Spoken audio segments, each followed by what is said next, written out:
نور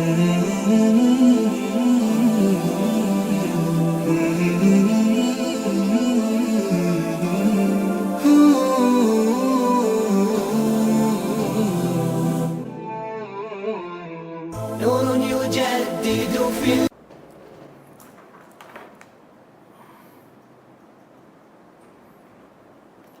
Bismillahirrahmanirrahim. Assalatu wassalam ala asyrafil salin wa ala alihi wa sahbihi ajma'in. Amma ba'd. Assalamualaikum warahmatullahi wabarakatuh. Mga kapatid sa Islam, nandito naman po tayo para magbigay ng Islamikong pagpapayo patungkol ito sa pinag-usapan natin patungkol sa tinatawag nating pagdidisiplina ng mga kababaihan. At isa sa mga pinagbibigyan natin ng paliwanag ang kanyang takip. Ang tinatawag nating hijab, may mga niqab, burka o ano pa dyan. Ang mahalaga ay matakpan niya ang kanyang katawan bilang proteksyon sa kanyang sarili, sa kanyang physical, kanyang mental, at kanyang spiritual.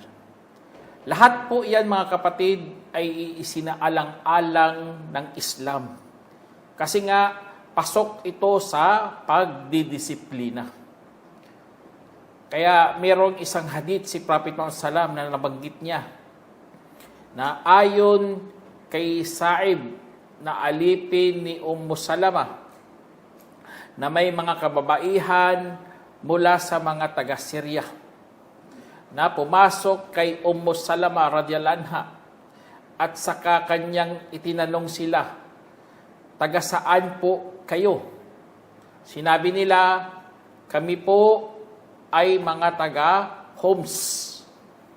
Kaya kanyang sinabi na aking narinig ang mensahero ng Allah SAW na nagsasabi, sino mang babae naghubad ng damit sa labas ng kanyang pamamahay, punitin nawa ng Allah hinggil sa kanya ang takip. Isinalaysay ni Hakim at itinama ni Albani. Kaya sa hadith na yan, mga kapatid, nakakatakot pala na kang isang babae na hindi nag-iingat sa kanyang hijab. Hindi siya nagdidisiplina ng maayos sa pagsuot ng paghijab. Kasi nga, merong hadith dito na punitin nawan ng Allah hinggil sa kanya ang kanyang takip.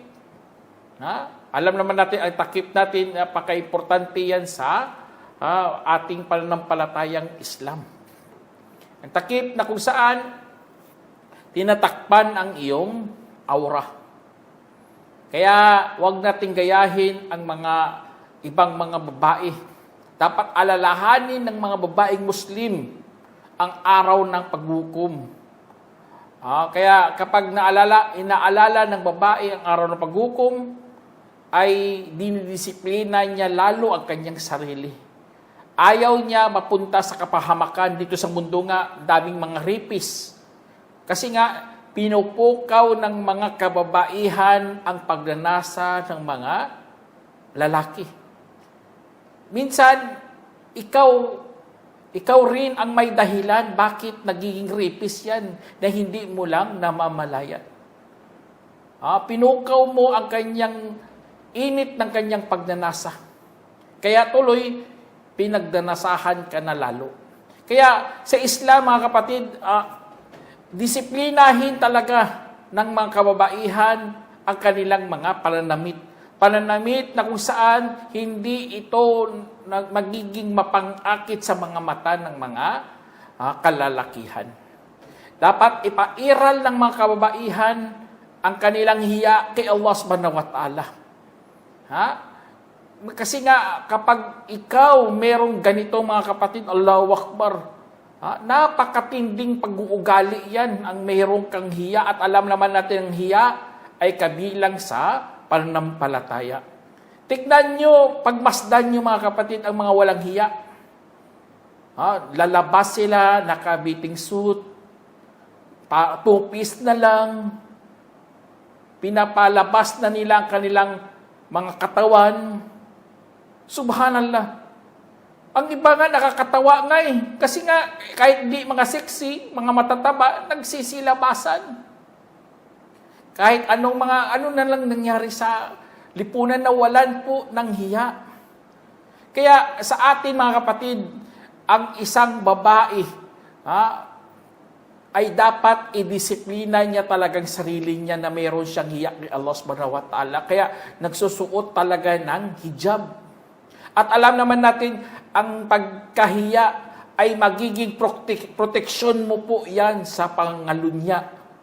At magiging proteksyon mo po yan sa lahat ng uri ng mga kasalanan dito sa mundo. At lalo na magiging proteksyon mo yan sa kaparusahan sa impernong apoy. Kaya Allahu Akbar, kaya isinabatas yan ng Allah subhanahu wa ta'ala bilang pabor sa ating mga kababaihan, sa mga kababaihan, sa mga kapatid nating mga kababaihan. Ito po ay pabor ng Allah subhanahu wa ta'ala para makapasok po kayo sa paraiso. Kaya tingnan niyo si Prophet Muhammad SAW sa hadith niya dito. Dito, an Abi Sa'id al-Khudri radhiyallahu anhu, qala kana Nabi sallallahu alaihi wasallam ashaddu hayaan min al-adra fi khudriha. Sinabi dito na inulat ni Abu Sa'id al-Khudri radhiyallahu anhu na dati ang propeta sallallahu alaihi wasallam ay mas matindi pa ang pagkahiya kaysa isang birhin na nasa kwarto. Sa kanyang kwarto isinalaysay ni Bukhari at Muslim. Tingnan niyo si Prophet Muhammad sallam, napaka-grabe talagang hiya niya, hindi siya. Kaya lalo na ang mga kababaihan. Dito sa hadith ito, kaya hindi po iyan tinatawag na masamang pagbugali ang pagkahiya. Dapat nga tinataglay talaga yan ng mga mananampalatayang kababaihan. Lalo na natuto sa Islam. Kasi nga yan isa sa mga pinakamagandang pagtaglay natin mga kapatid. At alam naman natin, yan po ay kasali sa pananampalatayang Islam. Kaya wag nating gayahin ang mga wag nating gayahin ang iba. Nagladlad na sila, tapos kung babastusin sila, sinisisi pa nila, bakit binabastos mo pa, subhanallah? Kasi dahil yan, hindi nila namamalayan yan, dahil yan sa kanilang mga maiiksing mga damit, halos bulgaran na, parang pinapalabas na nila, parang tinutokso na nila ang mga tao. Kaya sa Islam mga kapatid, ang babae ay hindi iyan kasangkapan sa para gawin silang panukso sa mga tao. Hindi yan sila kasangkapan, dapat sila ay mga mararangal. Dapat meron silang katayuan sa lipunan. Kaya tingnan nyo, gusto kumita kagad, anong ginagawa nila? Gagamitin talaga nilang mga kababaihan. Ginawa talaga nilang kasangkapan sa negosyo. Kaya sa Islam mga kapatid, binibigyan talaga natin ng karangalan ang mga kababaihan. Kaya yun, isa sa mga pagdidisiplina po yan sa sarili ng mga Muslim ay kailangan talagang payuhan lagi. Lalo na mga kapatiran na kababaihan sa Islam na sila mismo ang magpayo sa kanilang mga kapwa kababaihan kung ano ang katayuan bilang isang Muslima na mabuti. Kasi ang utos ng Allah subhanahu wa ta'ala, tingnan niyo sa sinabi ng Allah, A'udhu billahi minasyaitanir rajim. Ya ayuhan nasu qad ja'akum mau'idatum mir rabbikum wa shifaa'un lima fis sudur wa huda wa rahmatul lil mu'minin. Sinabi ng Allah subhanahu wa ta'ala sa Quran, O sangkatauhan, tunay na dumating sa inyo ang pangangaral mula sa iyong Panginoon at lunas para sa nasa loob ng mga dibdib at patnubay at pagkahabag para sa mga mananampalataya. Tingnan nyo, pangangaral dumating na po sa atin. Kaya gagamitin natin yan. Lalo na sa ating mga kapatirang mga kababaihan. Gagamitin natin yung pangangaral kasi nga iyan po ang lunas na nasa loob ng ating mga dibdib. Kasi kung hindi mo malulunasan ang nasa loob ng dibdib ay napakabigat po iyan. Na hindi mo na mamalayan na nagkaroon ka na pala ng pagkabalisa. Kaya kailangan magiging patnubay ang mga pangangaral mo. At habang itong napakaganda, patnubay na nga, mayroon pang habag sa mga mananampalataya. Kaya hindi po natin iano ating mga sarili. Kasi nga kailangan mayroong pagtuturo at pagdidisiplina. Unahin natin ang pagtuturo, sunod ang pagdidisiplina. Kasi nga kailangan itulak talaga sa loob ng mga dibdib ng mga mananampalataya ang mga ganitong mga aralin. At isa sa mga pinakamagandang pagdidisiplina, mga kapatid, ay ang pagpupuri sa mga nakagawa ng kabutihan at balitaan sila ng mga magaganda. Yun ang isa sa mga pagdidisiplina, mga kapatid. Kung nakagawa siya masyala, naghihijab na, natuto na siya magbasa ng Quran, purihin niyo. Alhamdulillah, natuto ka na. Alhamdulillah, nagabayan ka talaga ng Allah. Subhanallah, alam naman natin, ang mga ganitong mga salita ay magiging mapag-anyaya sa Kanya sa paggawa ulit ng mga mabuting gawa. Magiging malakas ang Kanyang loob sa pagpursigi para sa pagkalugod ni Allah subhanahu wa ta'ala. Kasi nga, hindi naman lagi puna ka lang ng puna. Itong iba, isa sa mga mali, isa sa mga pagdidisiplina. Ang ginagawa nila, laging puna lang ng puna. Nahahanap lang nila, napapansin lang nilang kamalian ng iba. Napapansin lang nilang kakulangan ng iba. Dapat, isa sa mga pinakamaganda, purihin mo rin. Purihin mo sa ibang mga sitwasyon. Kasi nga, napakaganda po yan na pagdidisiplina. Kaya napapansin nyo, mga kapatid, na ang propeta Muhammad sallam, meron siyang ganitong pagdidisiplina. Sa pagpupuri ng propeta sallam sa ilang mga kababaihan. Meron dito, an Aliyan radiyallahu anhu, yakul, sami'tu Nabi sallallahu alaihi wasallam, yakul, khairun nisaiha Maryam bintu Imran wa khairun nisaiha Khadijah. Sinabi ni Ali radhiyallahu anhu na aking narinig ang propeta sallallahu alaihi wasallam na nagsasabi, ang pinakamainam sa mga kababaihan ay si Maryam, anak ni Imran. At ang pinakamainam sa kababaihan nito ay si Khadijah. Isinalaysay ni Bukhari at Muslim. Allahu Akbar. Yan, isa sa mga pagpapuri yan. Alam naman natin si Maryam, anak ni Imran. Nagdalang tao siya. Dinala niya si Isa alayhis salam. Si Khadijah din. Si Khadijah naghirap din para itaguyod si Propeta Muhammad sallallahu alaihi wasallam. Allahu Akbar. Yan mga gandang pagpupuri ng Propeta sallallahu na para magiging kuwaran sila sa paggawa ng kabutihan. Ganun po, mga kapatid. Kasi kaysa magbanggit ka dyan, lagi tingnan yung iba, puna na lang puna. Hindi nila namamalayan sila na gumagawa ng masama, hindi ayaw na silang magpapuna. Kung punahin man sila, nagagalit sila. Kaya sa pagdidisiplina, mga kapatid, dapat balanse ka talaga. Hindi pwede doon ka lang magmaster sa pagpupuna. Ang iba nga sa sobrang pagpupuna nila, parang naging doktor na. Parang nakakasulat na sila ng isang aklat sa pagpupuna.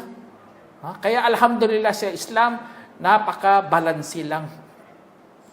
Isa sa mga mga kapatid, pagbanggit ng kainaman ng iba. Katulad sa isang hadith dito ni Prophet Salam, an Abi Musa radhiyallahu anhu, qala Rasulullah sallallahu alaihi wasallam, kamula minar rijali kathirun walam yakmul minan nisa illa Asiya imra'atu Fir'aun wa Maryam bintu Imran fa inna fadla Aisha ala nisa'i kal fadli tarid ala sa'irat ta'am. Inulat ni Abu Musa radiyallahu anhu na sinabi ng mensahero sallallahu alaihi wasallam, naging ganap sa mga kalalakihan ang karamihan at hindi naging ganap ang mga kababayan maliban kay Asiya na asawa ni Firaun at Maryam na anak ni Imran. At sa katunayan, ang kalamangan ni Aisha sa iba pang mga kababaihan ay kagaya ng tarid sa iba pang mga pagkain. Isinalaysay ni Muslim. Allahu Akbar. Tingnan nyo sa paghahambing ng Propeta Sallam, parang tarid. Ang tarid po, parang ano yan, parang sa atin pa, parang ulam. Siyempre, kung kanin kakainin mo, walang kalasa-lasa yan. Pero kung lagyan mo ng ulam, di ba, nagkakaroon ng lasa. Kaya ganun po si Aisha sa iba pang mga kababaihan. Allahu Akbar. Kaya sa pagbabanggit ng kainaman dito mga kapatid, siyempre kung ikaw makarinig ng ganun, pa-proud ka sa iyong sarili. Di ba? Na mabuti, nagiging mabuti ako, ang aking mga pinanggagawa, meron palang magandang pagpupuri sa iba. Yun, subhanallah. Kaya yun, isa sa mga estilo talaga yan sa pagdisiplina sa isang kapwa mo. Na? Kaya hindi lang lagi, purihin mo lang lagi sarili mo. Bali po yan ang iba kasi bukang bibig niya, ako. Lahat bida, ako. Hindi ganun mga kapatid. Ha? Hindi po yan pagyayabang na yung dating mo eh. Ha? Hindi na yan pagdidisiplina. Ha? Kasi kung ganun ang iyong estilo, ako lagi, subhanallah, natamaan ka ng sakit ng pagkamangha. Kaya, hindi po yan magandang ano. Kaya dito sa pagdidisiplina mga kapatid, banggitin mo talagang kainaman ng iba. Meron nga dito sa isang hadith dito, Anna Aba Huraira, qal, sami'tu Rasulullah SAW, yakul, nisa'u Quraish, khairun nisa'i rakibna al-ibala, ahnahu ala tifil, wa ar'ahu ala zawjin fi dati yadihi. Sinabi na inulat ni Abu Huraira radhiyallahu anhu na narinig ko ang mensahero ng Allah SAW na nagsasabi, ang mga kababaihan ng Quraysh ay ang pinakamahusay sa mga kababaihan na nakasakay sa mga kamilyo. Sila ang pinakamapagmahal sa anak at pinakamaalaga sa asawa sa anumang nasa kanyang kamay. Isinalaysay ni Bukhari. Tingnan niyo si Prophet Sallallahu, pinupuri niya ang mga kababaihan ng mga Quraysh. Yun, isa sa mga pinakamaganda talaga itong mga kapatid. Kasi nga, meron kang matutunang mga katangian dito eh. Sila po ay marurunong sumakay sa mga kamilyo. Mapagmahal sila sa kanilang mga anak. At pinakamaalaga sa kanilang asawa kahit anong meron sa kanya. Kaya, yun, isa sa mga pinakamagandang kasi ang pagpupuri ng Propeta Salam ay nagiging inspirasyon po yan ng karamihan ng mga kababaihan. Kaya ganun ang pagdidisiplina. Dapat marunong ka talagang pumuri ng iba. Kasi bibigyan mo sila ng responsibilidad. Bibigyan mo sila ng pananagutan. Ituro mo talaga sa kanila kung ano ang gagawin nila sa sunod na sitwasyon. Kaya ang Propeta Salam, mayroon nga isang pagkakataon dito. Niya talaga binigyan niya talaga ang mga kababaihan ng pananagutan sa araw na paghukom. Mayroon nga sinabi dito, ayon kay Anas radhiyallahu anhu, na binalitan niya na si Safiya na sinabi ni Hafsa, ako ay anak ng Hudyo. Kaya siya'y umiyak. Tingnan nyo panglalait talaga to ginawa ni Hafsa kay Safiya. Sinabihan siya na anak siya ng Hudyo. Dati pa, masama na talagang reputasyon ng mga Hudyo. Kaya umiyak si Safiya radhiyallahu anha. Kaya saka pumasok sa kanya ang Propeta sallallahu alaihi wasallam habang umiyak siya. Kaya kanyang sinabi, ano ang nagpaiyak sa iyo? Sinabi sa akin ni Hafsa, ako ay anak ng Hudyo. Sinabi ng Propeta sallallahu alaihi wasallam, sadyang ikaw ay anak ng isang propeta at iyong tiyuhin ay isang propeta at ang ikaw ay kinasal sa isang propeta. Kaya ano pa ang ipinagmamalaki niya tungkol sa iyo? Pagkatapos ay sinabi niya, matakot ka sa Allah o Hafsa, isinalaysay ni Tirmidhi at itinama ni Albani. Kaya dito sa sa kwento dito, subhanallah mga kapatid, pinalakas ng loob ni Prophet Sallam si Safiya. Alam naman natin ang pangmutya na ito, pwede mo pala maggamit sa positibong pananaw.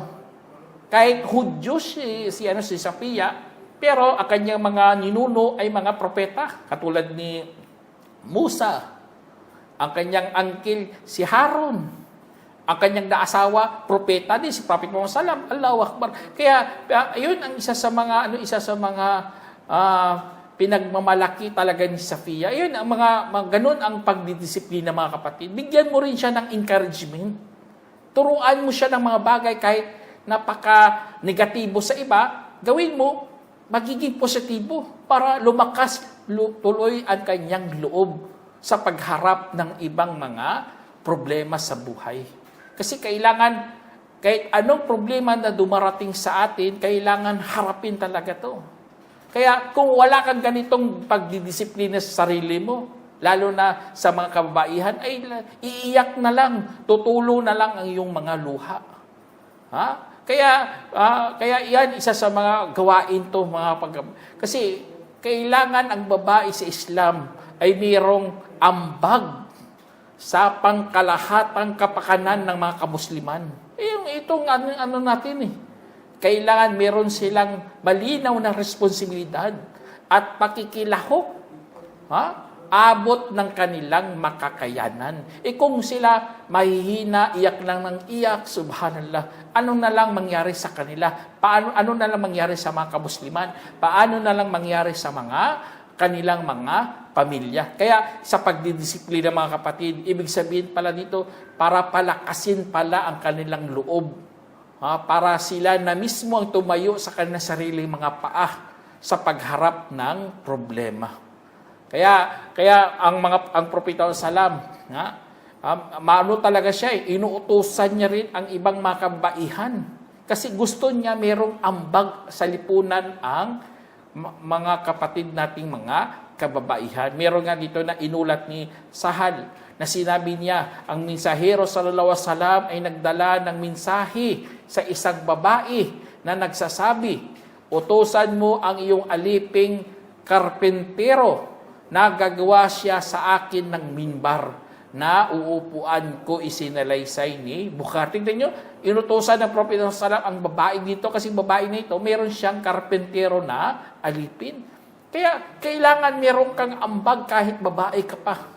Kaya sa pagdidisiplina ng Prophet sallallahu nagkaroon talaga sila ng responsibilidad. Kaya marami, alam naman natin ang mga kababaihan, ay maraming paglahok sa mga malalaking pangyayari sa Islam. Katulad na lang sa Aqabatul Thaniya, na mayroong 2 babae doon na lumahok sa pakikipagkasundo kay Prophet Sallam. O kaya sa paglilikas sa Madina, gayon din sa paglilikas doon sa Habasha. Meron talagang paglahok ang mga kababaihan. Kaya dahil diyan sa kanilang pagdidisiplina sa sarili nilang kapatid, na kaya nilang tanggapin ang pananagutan. Kaya kailangan talaga marunong ang mga kababaihan sa pagtanggap ng pananagutan. Kailangan marunong silang kumarga ng mga responsibilidad sa kanilang mga sarili. At makukuha lang yan at matutunan lang nila yan kapag sila ay pumasok sa tamang pagdidisiplina. Kaya kung ikaw ay nagdidisiplina ng iba, dapat ito rin ang isa sa mga itulak mong mga pananaw sa buhay na kailangan marunong kang tumanggap ng pananagutan. Kaya para iparamdam mo sa iba ano talaga ang ibig sabihin ng pananagutan. Meron nga dito na nangyari sa time ng Rasulullah, inulat ni Abu Hurairah na sinabi ng Propeta Sallam, o mga anak ni Abdul Manap, bilhin ninyo ang inyong mga sarili mula kay Allah O anak ni Abdul Muttalib, bilhin ninyo ang inyong mga sarili mula kay Allah. O ina ni Jubair bin Awam, tiyahin ng mensahero ng Allah. O Fatima, anak ni Muhammad, bilhin ninyong dalawa ang inyong mga sarili mula kay Allah. Hindi ko minamay-ari ang anuman para sa inyo buhat kay Allah. Hingin ninyo sa akin ang anumang nais ninyo mula sa aking kayamanan, isinalay sa ni Bukhari. Kaya, tingnan dito, si Prophet Muhammad SAW, sinabihan niya kanyang tiyahin. Sinabihan niya rin kanyang anak na bilhin ang kanilang sarili mula kay Allah. Bilhin nila kasi wala kang pantubos doon eh. Kailangan meron kang mga mabuting gawa. Kaya yun ang pagpaparamdam ng Prophet Muhammad para magkaroon talaga ng disiplina. Hindi lagi dito sa buhay sa mundo, puro layaw lang, puro walang saysay. Dapat meron kang ginawang kalugod-lugod para kay Allah subhanahu wa ta'ala. Kaya sa Islam, alhamdulillah, tinuturuan talaga natin ang mga kababaihan na marunong silang managot, lalo na sa kanilang mga pamamahay. Kaya may hadith dito, kullukum mas'ulun an ra'iyatihi. Sinabi dito na wal mar'atu ra'iyatun fi baiti zawjiha wa mas'ulatun an ra'iyatiha. Sabi dito sa hadith na kayong lahat ay mga pastol at lahat ay mananagot hinggil sa kanyang kawan. Ang babae ay pastol sa bahay ng kanyang asawa at mananagot sa kanyang kawan. At alam naman natin mga kapatid, anong ibig sabihin ng pastol? Ang pastol, yun po ang nag-aalaga ng mga tupa, mga kambing. Yun, ginadala niya yan sa bakanting lupa, papakainin niya ng mga damo doon. Ibig sabihin, inaalagaan niya, binabantayan niya. Ganun ang paghahambing ng Propeta Sallam, na ikaw ay parang isang pastol, na kailangan gumalaw ka, kailangan managot ka. Kaya, yan ang ating pagdidisiplina sa sarili natin, lalo na sa kababaihan, na kailangan nilang managot sa pamamahay, kailangan gumalaw sila dyan, bantayan nila kanilang mga anak, turuan nila. Kasi nga, parang kawan yan parang mga hayop niyan na kanyang inaalagaan. Allahu Akbar. Kaya, yun, isa sa mga kaya, yun ang ng pagdidisiplina, lalo na marunong ka rin maggantimpala, mga kapatid. Mabigyan sila ng gantimpala.